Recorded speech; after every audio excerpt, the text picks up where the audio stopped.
All right, guys, we are back and we are doing the final piece of the notes. I know it's been a lot of videos, you listening to me talk about the PowerPoint.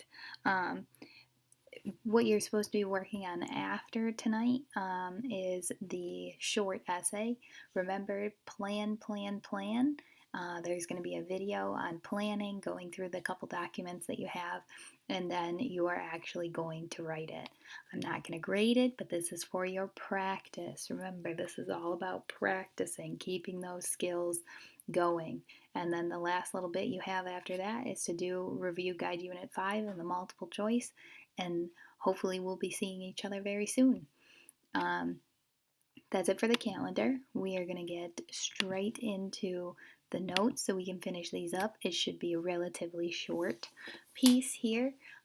Last time we talked about the culture of the Depression and how people were feeling, what people were experiencing during the Great Depression, some pop culture that came out of the Great Depression.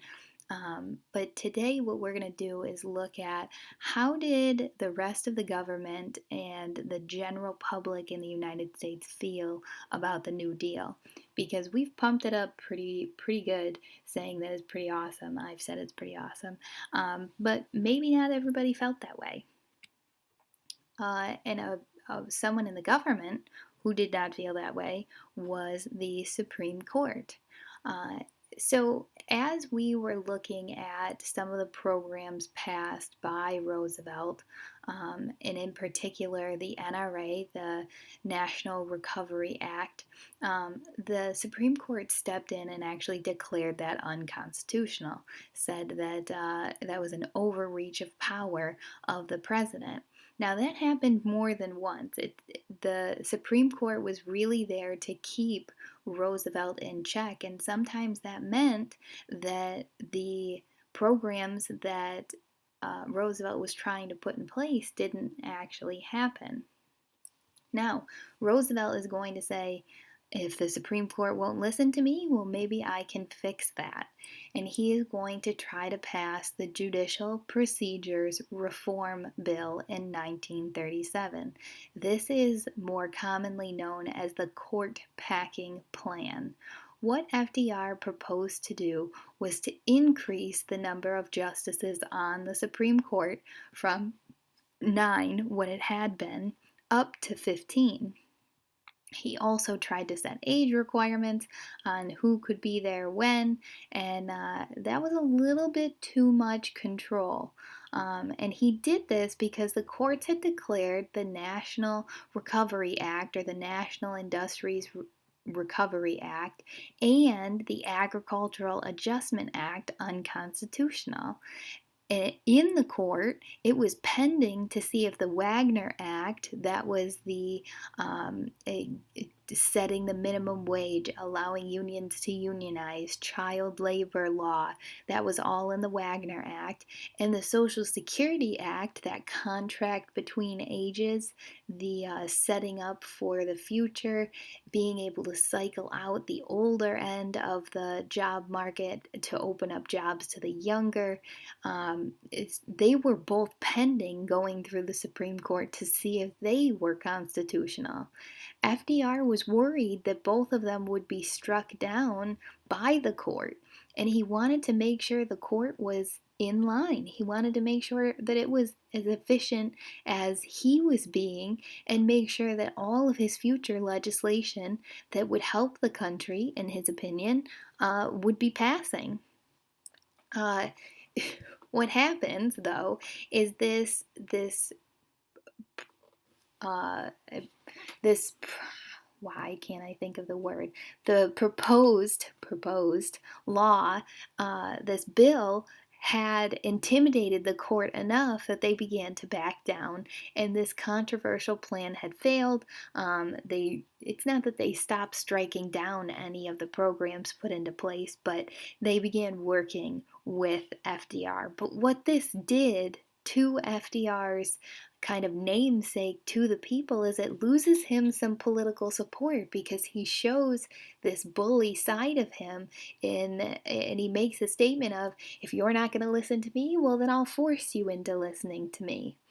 I want you to take a look at the political cartoons over here. Let's look at the first one up at the top. He just ain't fast enough. And you see on the bench, which is what we commonly refer to the justices on the Supreme Court as, or any judge that sits on any court, just that they sit on the bench. The old nine, that is supposed to be the Supreme Court justices, and he's holding a paper that says President Roosevelt's request for 6 new Supreme Court justices, because the justices that were there weren't doing what he asked in a fast enough manner. Now, the one down at the bottom, it says, do we want a ventriloquist act in the Supreme Court? And you have Uncle Sam, who is asking that of the justices, which are all ventriloquist dummies sitting on the lap of FDR, and he's making them all say, yes, yes, we all vote yes, showing the control that FDR had all the way to the Supreme Court. And that's kind of mind-boggling for Uncle Sam, because that's not how we set up our government to be. It was supposed to be a separation of powers, a check and a balance. It's not going to be just the Supreme Court that doesn't agree with the New Deal. You're also going to see some opposition politically.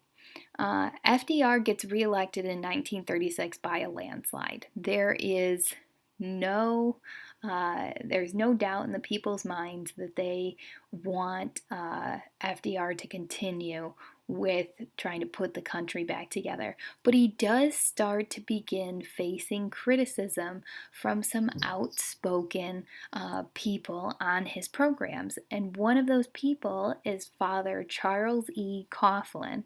He is going to be a radio personality, and he begins his radio career broadcasting religious topics. But then he goes to say, and he starts telling the people, the New Deal isn't enough. The New Deal isn't doing enough for the people. It's not going far enough. It's not strong enough. It's not radical enough. And he really gets some people to fall in line behind him, and he supports this side of the argument that says the president needs to do more. The government needs to do more. They're not doing enough for the people. Now, he will have a rather large following, but that starts to fall apart when he starts making these claims that the Great Depression is all an international conspiracy at the hands of Jewish bankers. Once he starts making those claims, he loses all credibility, and the people who had been behind him demanding the president to do more, the government to do more, and to take the New Deal further kind of fall apart. So some on one side say that the New Deal wasn't enough, and then on the other side, they're going to say that it's too much. So the other side of this argument is Huey Long of Louisiana. He was a senator that launched a campaign with the slogan of "Share the Wealth." I know you're getting some socialist, communist vibes here. He's going to inspire every American that every man is a king. He's going to say that we should have a 100% tax on personal fortunes over $1 million. So the wealthy need to share their wealth. It should be taxed heavier so that it brings them down a few pegs. He's also going to call for the elderly to receive pensions, so some Social Security vibes there. And he's going to say that the poor should get aid in the form of a state. Now, what's a state? That is homes, that is land. That means we should be giving these people who don't have homes, we should be giving that to them. So he's going to call for some pretty radical ideas that it's not that the New Deal wasn't moving in some of these directions, but it was not going this far. Long is going to be assassinated before he places a bid in for the presidency in 1936.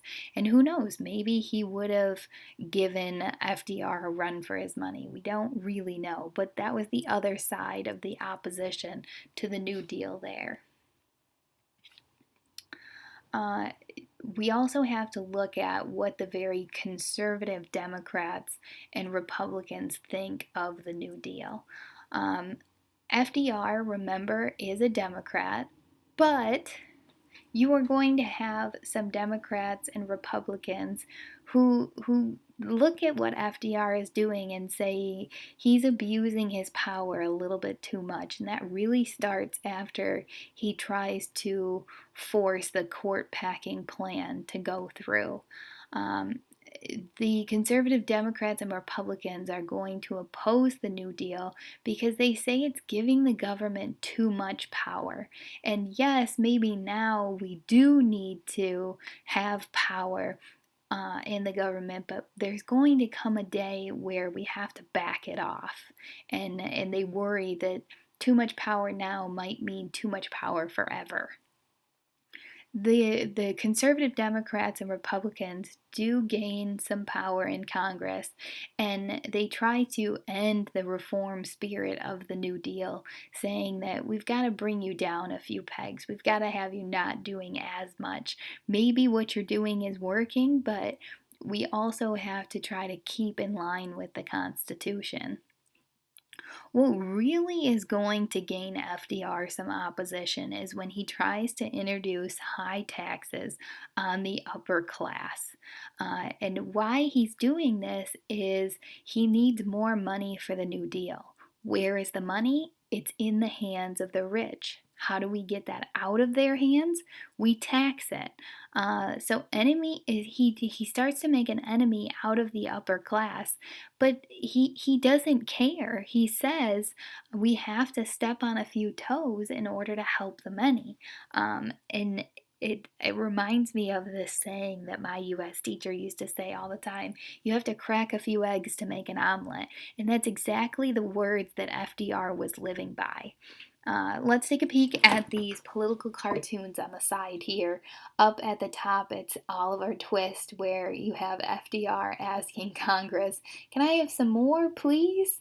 And the more that he wants is power in his bowl from Congress. And he wants the executive branch of the government to have more power, and he wants Congress to give it to him. And then down at the bottom, you have FDR, who who is a magician down there, and he says, "This is one rabbit that never failed me," and he's pulling the spending rabbit out of his hat, and that's Old Reliable there. And it's showing that he will spend, and the spending is what will help push the United States out of the Great Depression. So let's evaluate the New Deal. How do we think this worked? Well, if we look at the very basics, we had a problem of high unemployment. We had a problem of failing banks. We have a problem of the people suffering in the United States. And the New Deal, at the very basis of it, creates jobs. It ends bank runs, and it puts protections into place for the people moving into the future. We have some programs that were put into place by FDR that last all the way up until today. So it's not even through the 1900s, it's all the way up through 2000 now, because Social Security is still happening. Some critics, like we just said, are going to say that he's abusing his power, that he's going to set a terrible trend for presidents of the future who are going to gobble up all the power and rule over the people like a kingdom. But at the time, that's what we needed. all over Europe right now. You have fascist governments that are on the rise because their economies are failing. And the only way in Europe some of those leaders could get out of it was by getting behind some of these dictatorships. And Roosevelt steers America along safely instead of falling into that dark, dark place of a government that rules over its people. So it really is something that we have to admire, that he steers us through these rough waters into a safe place while holding on to our democratic roots. The New Deal, shockingly, I know this might surprise you, does not end the Depression. It is not what is put in place to solve all of our problems. In fact, unemployment does not reach its pre-Depression numbers until 1943. And the only reason we get out of the Depression, truly get out of the Depression, is because of the spending, the wartime economy put in place by World War II, which is the next unit that we get into. Um, that usually shocks people, but war is expensive. People needed to be spending for war, and where were they going to get those goods? Well, they turned to the United States for it, and that is what gets us out of the Great Depression.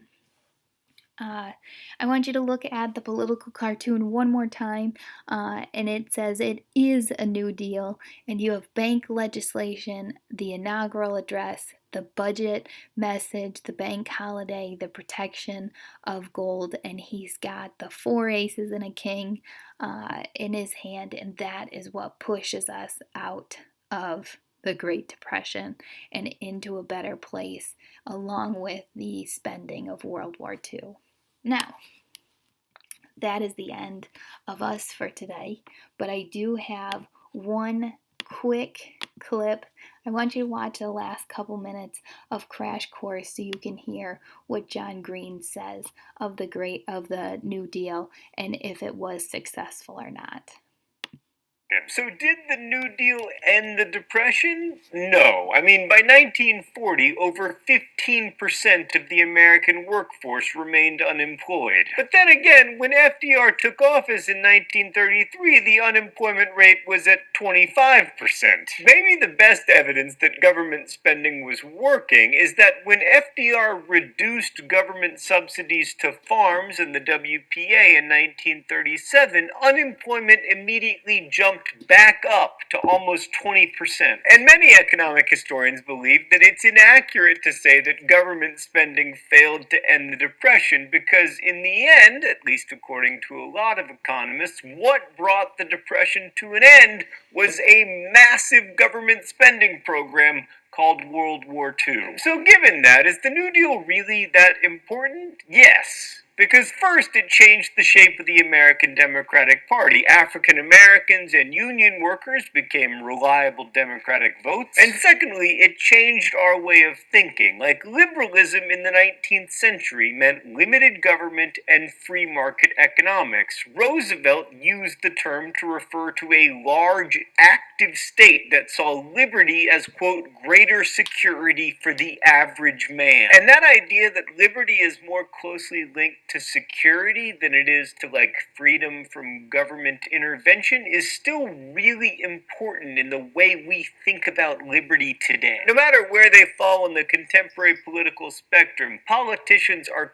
constantly talking about keeping Americans safe. Also, our tendency to associate the New Deal with FDR himself points to what Arthur Schlesinger called the imperial presidency. That is, we tend to associate all government policy with the president. Like after Jackson and Lincoln's presidencies, Congress reasserted itself as the most important branch of the government. But that didn't happen after FDR. But above all that, the New Deal changed the expectations that Americans had of their government. Now, when things go sour, we expect the government to do something. We'll give our last words today to Eric Foner, who never phoners it in.